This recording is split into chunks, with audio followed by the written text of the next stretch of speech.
The lesson. Oh, yeah. So if you started the radio show in 95, was it then the following year that you formed the Fugelman and then released? I didn't form the Fugelman. I was part of the Fugelman. But was that 96? That was... Fugelman started evolving, I guess, probably in late 95, but we started performing in 96. Yeah. So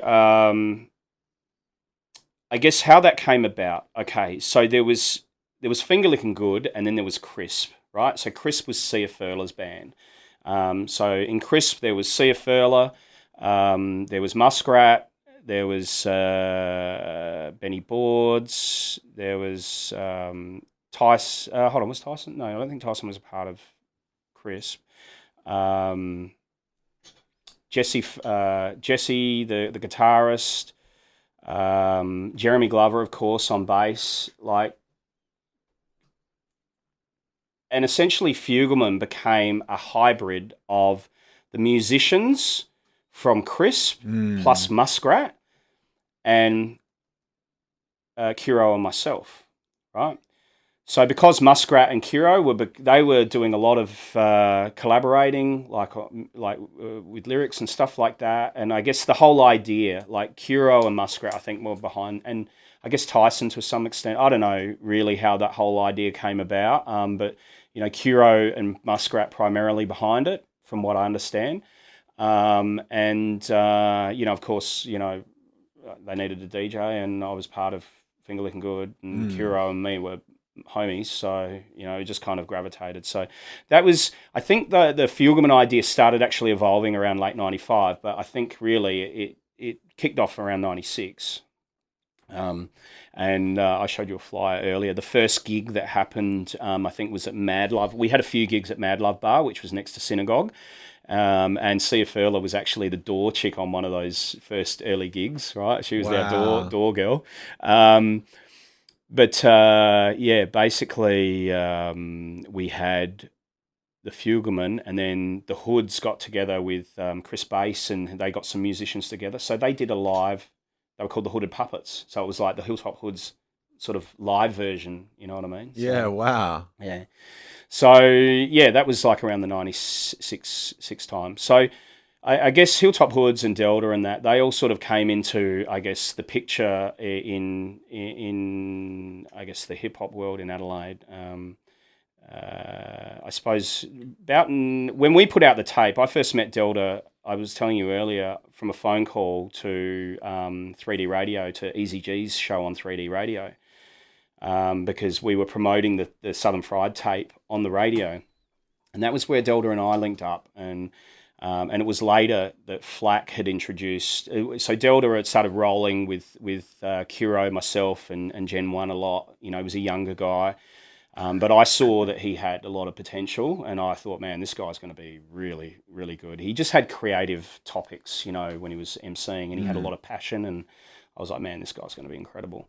The Hoods came into the picture. Like, we started sort of migrating with a little bit on Saturday, on the weekends, with Flack up in the hills, just because Flack was like, I should come up to the hills. There's a bunch of guys that are, into hip-hop and stuff up there, and, there's some parties happening. So, people started gravitating towards different circles, and we started to spend a little bit of time up in the hills, like at Apex Park and at the Roundabout on Blackwood Friday. Roundabout. Yeah, Blackwood Roundabout, you know what I mean? Friday and Saturday nights. We'd go get a couple of cases of beer, and we'd all sit there, and everyone would be kicking freestyle. So Delta would be there, the Hoods would be there, Kai and all those guys before they were even performing, they'd all be around in that circle. And yeah, that was actually a really cool time, you know what I mean? It was a really cool time because there was a really good energy between Finger Licking Good. Obviously, they weren't called the Hilltop Hoods, or they were just starting. Flack had come up with a name, but I think at that stage they were called, I can't remember, they had a crew name, and it wasn't probably a name they would probably want to remember. Was it Sponge Crew? Yeah, Sponge Crew, that's it, Sponge Crew, right?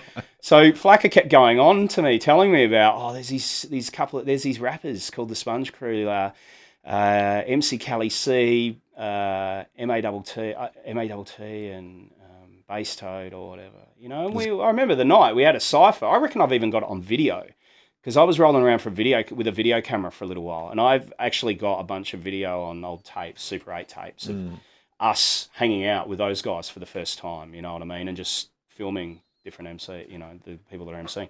So there were a whole bunch of dudes up in Blackwood that were freestyling. So we started having these like weekend ciphers up there with all these guys, you know. It was a really cool vibe, you know. It was really good.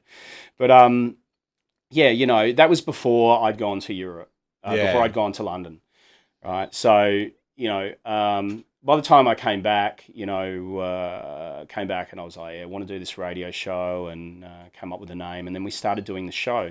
And early on in the show, we were fortunate because I was already really good friends with Fez, or Felicity, who was more known at that stage in the drum and bass scene.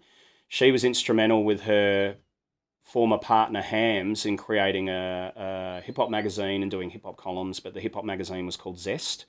That was sort of a bit of a short-lived, really fantastic Australian hip-hop kind of little magazine. So, yeah, basically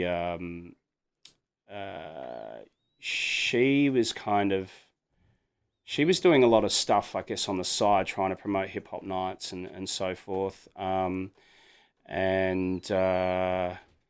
else? Where are we sitting now? 95. Anyway, she was getting involved when some people were touring. She loved kind of more of the beats, like, you know, your DJ Crush. She was into sort of the jungle, drum and bass and beats type scene. And also Trent Slingshot, who was a good friend of mine for a few years. He was the tour manager for DJ Shadow and what's his name? The guy that did Mo Wax, James Lavelle. And they came to Adelaide to play. So Felicity and Trent brought through Shadow and James Lavelle to my radio show. This is like in the first month we'd been on air. We had DJ Shadow at our show for 2 hours playing 7 inches on 93.7 degrees of shade, right? I mean, amazing. You know, it was amazing. And you know, I don't know, that kind of set the tone for the show. And throughout the 4 years that we were there, you know, we had a lot of guests on there, everyone from Rock Raider to DJ Noise, obviously. We had a lot of guests, you know. And the show, I envisioned the theme of the show, really, I aimed for it to be a bit of a mix of the Friday Night Flavour, the London shows that I heard, and also I was getting tapes sent over from New York. Not New York, sorry, from New York, but also from the West Coast. Stretch Armstrong show and Stretch and Babito show and stuff like that. So I was getting radio shows sent over from the US. So I was kind of like aiming for a bit of a mix of both, and that was the tone that I set for the show. The lesson. Oh yeah.